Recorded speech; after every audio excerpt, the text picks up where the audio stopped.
uyu chikomba chemukadzi wangu chakabatwa nemukadzi wake. Hai. Chama. Dizo. Vera, kutama nini?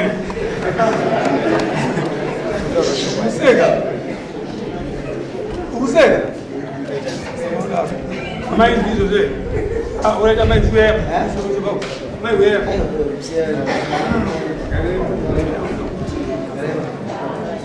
Inya ya pera kutana. Ah, uya vamos. Dizo zerame. Dizo. Sumukai mongura mumoyo wekile. Simukai. Vaya udari. Ndokubhadharisai. Ndokubhadharisai munhu. Taurisa yamai. Akaita sei kutaura zvakanaka ka? Ndikumbira waregera moyo. Akaita sei? Akasira kwandakaita. Kana pane munhu asingatadzowe kutaura zvamunotaura. Asi ndingati amai ava vakatadza. Inini kwandiri nini vari right kuti vakati. Taura kuti wakati uri pai. Ndakabatwa ndiri musango. Pai. Ndakaenda namai. Pai. Musango. Pai. Ungori kuchuhwe mugoronga pai. Aiwa hapo manga ngosango mauswa. Wakadza kwataura akakubata. Ah. Unoziva mangani?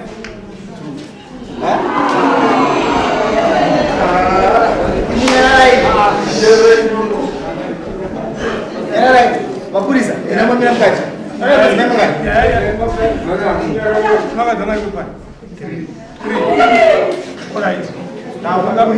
Akapata mumoyo hapo.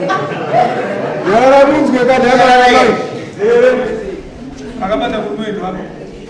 Ndimi. Akapata ari pai. Umbereka na. Ngara mauswa. Ngara mauswa kwa side benzimba zama. Zama wapi?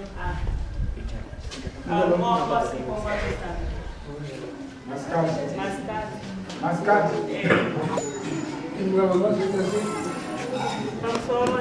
Zvakandipoti nditresa amai vamiya pamba pedu ndenguva remikezochitambuya kusvika pamba pedu nyaya dzedu dzese ndovaitigadzirisa vasvika pamba pedu vachitaura maererano nezvemumba mavo tingoti kutaura unoasibhuno vachitaura tina arumedu tiitesena namenguva tingoti andambuyewo vari kungotaurawo nyaya dzavo vachitaura murume wangu mumba he hapana zviripo he murume wangu akafa he murume wedu aripo mushure mazvo wangu akakwereta 250 kumba kwedu ndichivabvunza taakuvabvunza mari yeko nhai mamai mari yedu vaingoti zvoni ndichakupai asi vakasangana nababa vanenge handisi kuzoti vaitaurwa nokuti kudii vachiti zvona handisi kudoti arume wangu vazoti ndakakwereta mari kumba kwedu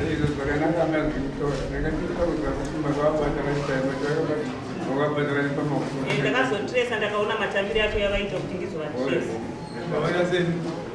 pandakavabata hapana chandakakwanisa kuita vairo kwavakazoya kumba kwedu ndokwavakauya kundotanga kupopota tobva tarwisana uyane vakadzi 3 vese avasiya unokanganisa imba yamaya mufana uyu apa vapfeka tisi tunocharamba ngekutora vakadzi anda kuti usugara kwasungabhati zvakasimba uchayazipa